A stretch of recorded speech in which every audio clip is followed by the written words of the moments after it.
తాకట్టులో ఉన్న బంగారాన్ని విడిపించి ఆ రోజు ఆన్లైన్ రేటుకే మేము కొంటాం. Sharma gold company.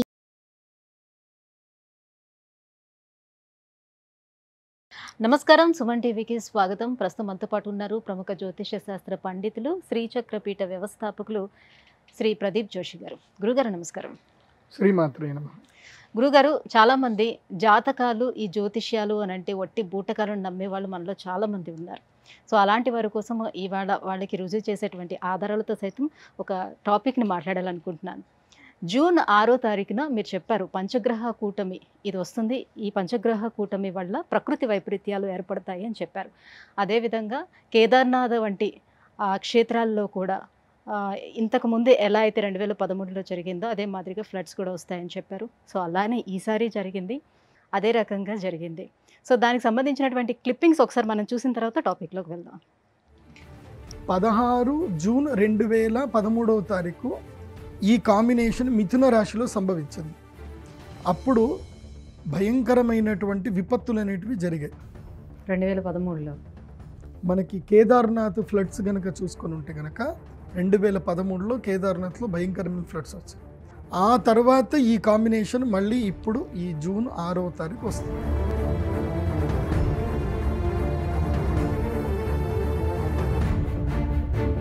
గురుగారు, ఇంత కరెక్ట్గా, ఇంత ఎగ్జాక్ట్గా జ్యోతిష్య శాస్త్రం ప్రకారం ఇవి జరుగుతాయని ఎలా చెప్పగలుగుతారు? శ్రీ గురుభ్యో నమః. శ్రీమాత్రే నమః. శాస్త్రం ఏం చెప్తుందంటే యదిహాస్తి తదన్యత్ర ఎన్నేహాస్తి న తత్క్వచిత్ అని చెప్తుంది. అంటే ఇక్కడ లేనిది ప్రపంచంలో ఎక్కడ లేదు, ప్రపంచంలో ఏదైనా ఉంది అంటే అదంతా కూడా ఇక్కడే ఉంది అని చెప్తుంది. అంటే శాస్త్రంలోనే అన్నీ ఉంటాయి. గ్రహస్థితిని బట్టి ఒకప్పుడు ఏవైనా సరే సంఘటనలు జరిగాయి అనుకోండి, అవి మళ్ళీ రిపీట్ అవుతాయని మనము రీసెర్చ్ చేస్తే ఈజీగా తెలిసిపోతుంది. ఇదేం పెద్ద కష్టమైన విద్య కాదు. కాకపోతే ఈ యొక్క బ్రహ్మాండములో కాలము అనేది ఒక అద్భుతమైంది. మనము ఈ బ్రహ్మతత్వాన్ని, ఈ సృష్టితత్వాన్ని, ఈ ప్రకృతిని మనం అర్థం చేసుకోవాలి అని అంటే దీనితో పాటు నడిచేది ఒకటి ఉంటుంది, అదే కాలం. అంటే ఇవాళ మీరున్నారు, మీ తాతలు ఉన్నారు, ముత్తాతలు ఉన్నారు, ఒక 100 తరాలు వెనుకకి వెళ్ళినా సరే ఆ తరతరాల నుంచి మళ్ళీ మీ తరం వాళ్ళే మళ్ళీ పుడతానే ఉంటారు, మళ్ళీ చనిపోతూనే ఉంటారు, మళ్ళీ పుడతా ఉంటారు, చనిపోతూ ఉంటారు. ఇది ఒక చక్రం. ఈ సైకిల్లో మనం పుడతా ఉంటాం, చనిపోతూ ఉంటాం. కానీ మనం పుట్టినా చనిపోయినా ఎప్పటికీ సాక్షిభూతంగా ఉండేదేంటి? కాలం. కాలం. ఎప్పటికీ నిలిచేది ఏమిటి అంటే ప్రకృతి. ప్రకృతి ఎప్పటికీ ఉంటుంది. ఆ ప్రకృతిని చూస్తున్న కాలం ఎప్పుడూ అలాగే ఉంటుంది. ప్రకృతి అంటే మనమే. అందులోపల చెట్లు, చామ, పుట్ట అన్నీ ఉంటాయి. అందులోనూ మనం కూడా వస్తాం. 84 లక్షల జీవరాశులన్నీ కూడా ప్రకృతిలోనే భాగం. ఆ ప్రకృతి జననము మరణము జరుగుతూనే ఉంటాయి. కానీ జననము మరణము లేనిది ఏమిటంటే సాక్షిభూతమైనది కాలం.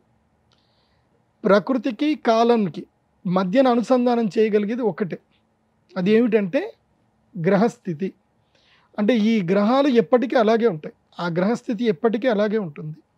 ఆ గ్రహస్థితిని మనం క్యాలిక్యులేషన్ వేసుకొని మనము భవిష్యత్ తరాలకు గనక ఈ జ్ఞానాన్ని కరెక్ట్గా అందించగలిగితే పలానా గ్రహస్థితి వచ్చినప్పుడు పలానా విపత్తు ఏర్పడింది అని మనకి ఎప్పుడైతే తెలుస్తుందో మళ్ళీ భవిష్యత్తులో ఆ గ్రహస్థితి ఎప్పుడు రాబోతుంది అనేది కూడా మనం క్యాలిక్యులేషన్ వేసుకొని తెలుసుకోవచ్చు. సో ఆ క్యాలిక్యులేషన్ వేసుకొని భవిష్యత్తులో ఎప్పుడెప్పుడు ఏ ఏ విపత్తులు వస్తాయి కూడా మనకి ఈజీగా తెలిసిపోతాయి.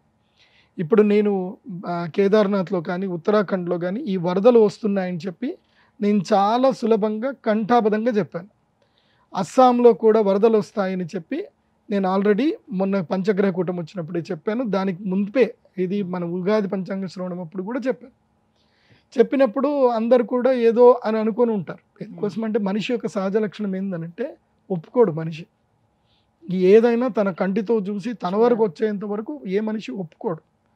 ఇప్పుడు తన వరకు వచ్చి తనకి కాలి తనకి దెబ్బ తాకితే తప్ప అవునా అని ఒప్పుకోడు. అందులోనూ హిందువులైతే మరీ దారుణం. హిందువులలో ఒక వెర్రి ఉంటుంది అన్నమాట. ఇప్పుడు ఉదాహరణకి కశ్మీర్లో కశ్మీర్ పండితులందరినీ ఊచకోత కోసారు అనేది నిజం. ఇది ఇప్పటికీ వాళ్ళు వాస్తవం గ్రహించరు. ఇప్పుడు జై మా కాళీ అని ఒక సినిమా వస్తుంది. 1946లో ఇదే ఊచకోత బెంగాల్లో కూడా జరిగింది.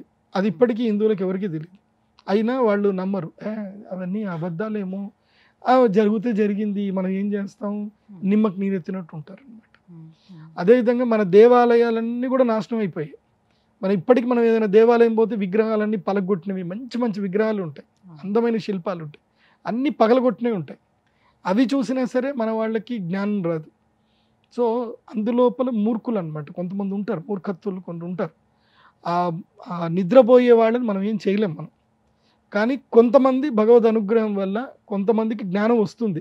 భవిష్యత్తు ఇది ఇలా ఉండబోతుంది, కాబట్టి భవిష్యత్తు అంటే ఏమిటి అంటే కాలం ఇలా ఉండబోతుంది. సో ప్రకృతిని మనం సరిగ్గా కాపాడుకోగలిగితే మన భవిష్యత్తు బాగుంటుంది. సో కాలము, ప్రకృతి, గ్రహస్థితితోటి కాలాన్ని గణించుకోవాలి. అలాగే గణించిన కాలాన్ని బట్టి వచ్చే విపత్తులను చూసుకొని ప్రకృతిని మనం కాపాడుకోవాలి. ప్రకృతి మనం ఎప్పుడైతే మనం ప్రకృతిని సరిగ్గా కాపాడలేదో, కాలాన్ని ఎప్పుడైతే మనం అనుసరించలేదో, ప్రకృతి మనల్ని అందరినీ కూడా ఖాళీ చేసేస్తుంది. ఎవరెవరిని లేపేయాలో, ఎవరెవరిని పక్కన పడేయాలో ప్రకృతి తన పని తాను చేసుకుంటూ వెళుతుంది. సో ఆ ప్రకృతి తత్వాన్ని, కాలతత్వాన్ని, గ్రహస్థితిని బట్టి అర్థం చేసుకుంటూ మానవ మనుగడను కాపాడుకుంటూ ముందుకు వెళ్ళడమే జ్యోతిష్యం యొక్క ప్రధాన లక్ష్యం. ఇప్పుడు నేను కూడా జ్యోతిష్యం చెప్పేది ఏదో నేను గొప్ప అని చెప్పుకోవడానికి ఎప్పుడు చెప్పాను. కానీ జ్యోతిష శాస్త్రం అనేది ఒకటే ఉంటుంది కదా గురువు గారు. కానీ ఎందుకని అందరూ ఒక రకంగా చెప్పలేరు అని, ఎందుకని ఎగ్జాక్ట్గా అందరూ అంచనా వేసి చెప్పలేకపోతున్నారు? ఒకటి ముఖే సరస్వతి అని శాస్త్రం చెప్తుంది. అంటే ఉదాహరణకి 4 గుడ్డివాళ్ళు ఉన్నారు, వాళ్ళు ఏనుగు దగ్గరికి వచ్చారట. ఒకడేమో ఏనుగు తోక పట్టుకున్నాడట, వాడు అన్నాడంటే ఇది పాము అని అంటున్నాడట. ఇంకోడేమో ఏనుగు తొండం పట్టుకున్నాడట, ఇది మామూలు పాము కాదు, ఇది కొండ చిలువ అన్నాడట. ఇంకోటి వచ్చేసి కాలు పట్టుకున్నాడట, లేదు మనం ఒక స్తంభం దగ్గర ఉన్నాము అంటాడు. ఇంకొకటి ఇది ఏనుగే అని అంటున్నాడట. సో ఒక్కొక్కళ్ళకి ఒక్కొక్క విధంగా వాళ్ళు perception, the way of perception. శాస్త్రం ఏం చెప్తుంది అని అంటే ముఖే సరస్వతి, అందరి ముఖముల యందు కూడా సరస్వతి దేవి ఉంది అని చెప్తారు. సో ఒక్కొక్కళ్ళు వాళ్ళ పరిశోధన బట్టి వాళ్ళు చెప్తారు. కానీ నేను ప్రేక్షకులకి చెప్పేది ఏంటంటే 100కి మన కాలంలో మనం చూస్తున్న దగ్గర 100లో కేవలము ఒక 20 మంది 10 మంది మాత్రమే జ్ఞానవంతులు ఉంటారు. మిగతా 80 మంది విదూషకులే ఉంటారు. మీరు ఎక్కడికైనా వెళ్ళండి, ఏ ప్రదేశంకైనా వెళ్ళండి, ఏదైనా ఒక స్కూల్కి వెళ్ళండి, ఆ స్కూల్లో కూడా మాస్టర్లు ఉంటారు. కానీ ది బెస్ట్ మాస్టర్ ఎవరు అంటే ఒక్కళ్ళని అందరూ చెప్తారు, ఒక్కళ్ళు 2 పేర్లు చెప్తారు. మిగతా వాళ్ళందరూ వరస్ట్ అని అంటే కాదు, కానీ వాళ్ళు ది బెస్ట్ అని నిరూపించుకోలేకపోతున్నారు, అంతకుమించి ఏం లేదు. కాకపోతే శాస్త్ర ప్రవక్తల్లో చాలామంది రీసెర్చ్ ఎక్కువగా చేయాల్సింది ఉంటుంది. ఇప్పుడు నా విషయానికి వస్తే కనుక, నేను మా నాన్నగారి దగ్గర జ్యోతిష్యం నేర్చుకున్నప్పుడు, నేను జ్యోతిష్యము చెప్పడానికన్నా మునిపే మా నాన్నగారు ఏం చెప్పారు అంటే, నువ్వు ఫస్ట్ నువ్వు ఒక సెల్ఫ్ సాటిస్ఫాక్షన్గా పర్ఫెక్షనిస్ట్ నువ్వు తెచ్చుకో, ఒక గురువు దగ్గర నుంచి ఒక సర్టిఫికేట్ తెచ్చుకో, ఆ తర్వాత జ్యోతిష్యం చెప్పు. నిన్ను ఒక గురువు సమర్థించాలి, ఎస్ ఈ వీడు సమర్థుడే అని సమర్థించినప్పుడు మాత్రమే నువ్వు బయటకు రా. గురువు లేని విద్య గుడ్డి విద్య. చాలామంది గురువు లేకుండా అట్లాగే వచ్చేస్తారు. ఎందుకోసం అంటే ఈ మధ్యకాలంలో ఫోన్లు ఉన్నాయి, కెమెరాలు ఉన్నాయి, ఒక జీమెయిల్ ఐడి క్రియేట్ చేసుకుంటే ఒక యూట్యూబ్ ఛానల్ వచ్చేస్తుంది, ఎవరికి ఇష్టం వచ్చినట్టు వాళ్ళు చెప్పవచ్చు. జనాలకి ఏం తెలుసు, ఈయన కూడా గొప్ప పండితుడే అనుకుని అందరూ చూస్తారు. బట్ ఏంటంటే నేను ప్రేక్షకులకు చెప్పేది ఏంటంటే, సీ ద క్వాలిఫికేషన్. ఆయనని ఏ గురువు సమర్థించాడు. ఒకప్పుడు గురుకులాలు ఉండేటివి, ఇప్పుడు యూనివర్సిటీస్ వచ్చాయి. ఇప్పుడు ప్రదీప్ జోషి అని అంటే ఎంఏ సాంస్క్రిట్ చేశాడు, సంస్కృతం నేర్చుకున్నాను, MA Sanskrit, MA astrology, MSc yoga therapy, PhD in astrology. So నాకు ఇన్ని పట్టాలున్నాయి, నేను సమర్థుడిని, నేను చెప్పగలుగుతున్నాను చెప్పడానికి నాకు ఇన్ని పట్టాలున్నాయి, వాస్తవంగా జరిగినవి ఇప్పుడు సాక్షిభూతాలు కూడా ఉన్నాయి. కాబట్టి నేను అనేది ఏంటంటే, ప్రేక్షకులు సమర్థులైనటువంటి వ్యక్తుల్ని మీరు ఎంచుకోండి, అది మీ విచక్షణ. నేను చెప్పం పలానా అతను కరెక్ట్ కాదు, పలానా అతను కరెక్ట్ అని చెప్పడానికి ఏది ఉండదు. అది వాళ్ళ ప్రెడిక్షన్ బట్టి, మీరు చేస్తున్న రీసెర్చ్ని బట్టి తెలుస్తుంది. అందుకే కాలము సరిగ్గా అర్థం చేసుకోగలగాలి. జ్యోతిష్ శాస్త్ర పండితుడికి జ్ఞానం ఉండాలి, ఏది ఆయుర్వేద జ్ఞానం ఉండాలి, కాలగణనం తెలిసి ఉండాలి, అండ్ కరెంట్ ఇష్యూస్ ఎలా ఉన్నాయి, కరెంట్ అఫైర్స్ ఎలా ఉన్నాయి తెలియాలి. సో ప్రతిదాన్ని మళ్ళీ రీసెర్చ్ చేసే జ్ఞానం కూడా ఉండాలి. అలా ఉంటేనే జ్యోతిష్యం. గురుగారు, ఇప్పటి వరకు అంటే జరగబోయేది ఇంతకు ముందు చెప్పారు, అది జరిగింది, కళ్ళారా చూసాము. అయితే అది నార్త్లో ఉండే ఏ రకంగా జరుగుతుంది అనే విషయాన్ని చెప్పారు, నార్త్ సైడ్ ఎలా ఉంటుందని. నార్త్కి సౌత్కి కొంచెం డిఫరెన్స్ కూడా ఉంటుంది. సో కల్చర్ డిఫరెన్స్లు ఉంటాయి, అలాగే క్లైమేట్ డిఫరెన్స్ కూడా ఉంటుంది కదా.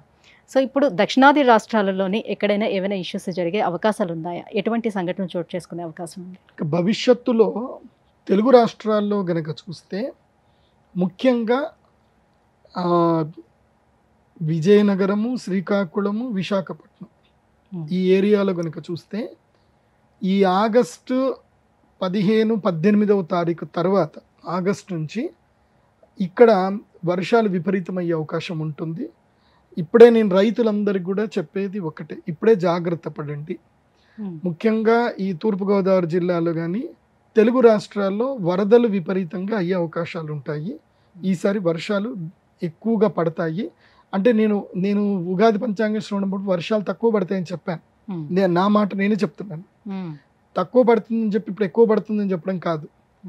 మీరు వర్షపు నీటిని సద్వినియోగం చేసుకోలేరు. పడే నీళ్లు తక్కువనే వాస్తవం చెప్పాలంటే.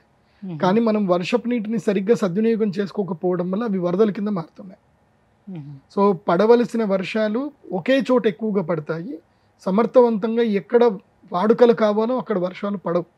కాబట్టి వాగులు వంకల ప్రదేశంలో వర్షాలు ఎక్కువగా పడతాయి. వీటి వల్ల భవిష్యత్తు కాలంలో వరదలు ఎక్కువగా వచ్చే అవకాశం ఉంది.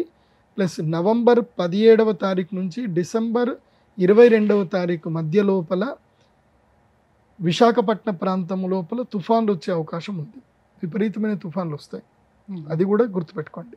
అండ్ ఇంకోటి కూడా చెప్తున్నాను, జాగ్రత్తగా వినండి. నేటి నుంచి 2 సంవత్సరాల తర్వాత 2027వ సంవత్సరము సెప్టెంబర్ మాసము లోపల అమరావతి, కృష్ణానది ఆ తీరము లోపల వరదలు ఏర్పడతాయి. ఈ లోపల 27 సెప్టెంబర్కి నేను ఆల్రెడీ క్యాలిక్యులేషన్ వేసి పెట్టాను. ఇప్పుడు అమరావతిలో భూములు కొనుక్కునే వాళ్ళు కానివ్వండి, అమరావతి నిర్మిస్తున్నటువంటి ప్రజా అధికారులకు కానివ్వండి, ఇది ముందుగానే ఒక సూచనను నిర్ణయం చేసుకోండి. మీరు కృష్ణానది మీద ఏదైతే ఆనకట్ట ఇటువైపు వరద నీళ్లు రాకుండా చేయవలసినటువంటి ఏవైతే పరిష్కార మార్గాలు ఉంటాయో ఈ 2 సంవత్సరాలు చేసేసుకోండి. ఈ 2 సంవత్సరాల కాలం ముందుగానే చెప్తున్నాను. ఏం జరుగుతుంది అని అంటే అక్కడ కృష్ణానది నుంచి వరద వచ్చే అవకాశం ఉంటుంది. పెద్ద ముప్పు రాకపోవచ్చు, కానీ ఆస్తి నష్టం అయితే జరుగుతుంది. దీని పట్ల మాత్రం ముందుగానే అప్రమత్తంగా ఉండండి. అది కాకుండా గోదావరికి కూడా ముంపు వచ్చే అవకాశం ఉంది. భవిష్యత్తులో 2027లో గోదావరికి కూడా ముంపు వచ్చే అవకాశం ఉంటుంది. ఈ లోపల పోలవరం ఏదైతే కంప్లీట్ చేసుకొని ఆ వరద నీరు ఏదైతే ఉందో అది సరిగ్గా సాగు అయ్యేటట్టుగా 2 సంవత్సరాలు పూర్తి చేసుకున్నట్లయితే అది మేలు జరుగుతుంది. లేదంటే ఇప్పటి వరకు మీరు కష్టపడి కట్టిన ప్రాజెక్ట్ కూడా పోయే అవకాశాలు ఉంటాయి. ఇది భవిష్యత్తులో ఇది జరగబోతుంది, అది కూడా చూసుకోండి. ఇంకా కొన్ని చెప్పాలంటే కూడా భవిష్యత్తు కాలంలో ఇంకొక 6 నెలల తర్వాత తెలుగు రాష్ట్రాల నుంచి కొన్ని అద్భుతమైనటువంటి వ్యక్తులు కూడా బయటకు వస్తారు. మన భారతదేశానికి మంచి పథకాలు వస్తాయి. తెలుగు రాష్ట్రాల నుంచి మంచి మంచి అద్భుతమైన వ్యక్తులు వస్తారు. ఇలా అన్నీ మంచి జరుగుతాయి. సో తిరుమల తిరుపతి దేవస్థానంలో కొన్ని భాగోతాలు జరుగుతాయి. ఏవైతే కనుక కుంభకోణాలు వస్తాయి అవి కూడా ఈ సంవత్సరం డిసెంబర్ లోపల కూడా బయటపడతాయి. అది కాకుండా ఈ సంవత్సరము డిసెంబర్లో ముఖ్యంగా ధనుర్మాసంలో తిరుమలలో కొన్ని అద్భుతాలు జరుగుతాయి, ఆశ్చర్యకరమైన విషయాలు జరుగుతాయి. ప్రజలకి వెంకటేశ్వర స్వామి ఉన్నాడు అని ఒక సాక్షిభూతమైనటువంటి సంఘటనలు, కొన్ని ఆశ్చర్యకరమైన సంఘటనలు తిరుమలలో జరుగుతాయి. అవి అందరూ కూడా చూస్తారు. ఇవి భవిష్యత్తులో జరగబోయే అద్భుతాలు. గురుగారు, ఇప్పటి వరకు మీరు చెప్పినవన్నీ జరుగుతూనే వచ్చాయి. సో ఇకపై జరగబోయే ఏంటి అని చెప్పారు కాబట్టి ఇవన్నీ గ్రహించి వాళ్ళు కొంత జాగరూకతతోటి వెళ్తే వాళ్ళ సేవ అయ్యే అవకాశాలు కూడా ఉండొచ్చు. మేము కృష్ణానదికి కరకట్ట అయితే పెద్దగా కట్టి పెట్టండి. ఇప్పుడే చెప్తున్నాను, 18 అడుగులు 20 అడుగుల పైన కరకట్ట కట్టి పెట్టండి. అంటే ఇటువైపు రాకుండా, రాజధాని వైపు వరద నీరు రాకుండా ఇప్పుడే జాగ్రత్త పడండి. ఇలాంటి సంఘటనల వల్ల జ్యోతిష్య శాస్త్రం అనేది ఉంది, ఇది శాశ్వతం, నిజం అని నమ్మే విధంగా మీలాంటి గురువులు తెలియజేయడం వల్ల మాకు తెలుస్తుంది. గురుగారు, ధన్యవాదాలు. శ్రీమాత్రే నమః. సుమన్ టీవీలో మీ పర్సనల్ అండ్ బిజినెస్ ప్రమోషన్స్ కోసం కింది నెంబర్కి కాంటాక్ట్ చేయండి.